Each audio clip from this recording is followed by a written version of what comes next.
Yeah. Real Fox sound, keep it real. I be top class.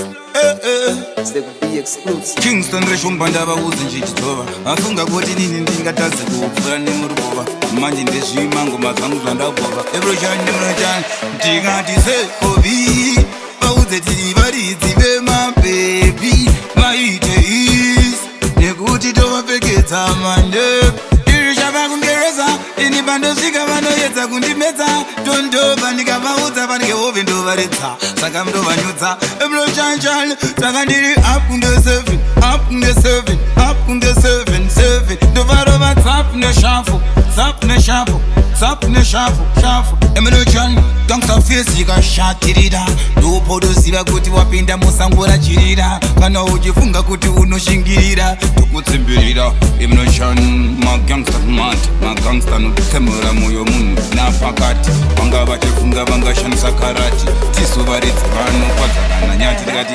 vaudze kuti tinoridza dzimwe pfuti ngoma dzinonakira vese fanganyo chitoti uchi taitozi tirendi vakomana ngendengende ibhero rarira kuti ngende rega ndivaonesa ndizichitumbuta masendeke apunge 7 apunge 7 apunge 7 dovarova tsap neshafu tsap neshafu tsap neshafu shafu ini ndiri apunge 7 apunge 7 apunge 7 dovarova tsap neshafu tsap neshafu tsap neshafu shafu emeroshani iwe dindingo rinonaka richakweva rimwe kana rokwevewa anzi wandipedza yese mumwe mandireka tivaudze kuti zvavanoona isusu hatione toona zvedu toita zvedu kana ngoma yakurira kuti kwedu toponoziva tavatipa isu tovatsipa vese vanoziva kuti zvinenge zvazvipa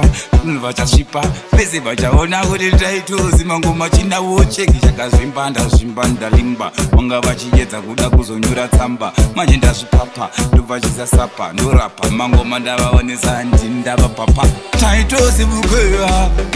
chokwadi ndachireva ambero vanga vachifunga kuti aone apone ini ndiri apunge 7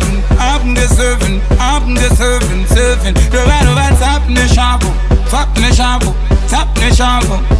ini ndiri apunge 7 apunge 7 apunge 7 dovarova tsap neshafu tsap neshafu tsap neshafu yeah. Vanga vasinganzivi kuti andateka ane zvimapatani amboseka ukangouya kwaari wobva waziva kuti unotanga vatombosheka nekuti varidzi vanosheka tondopa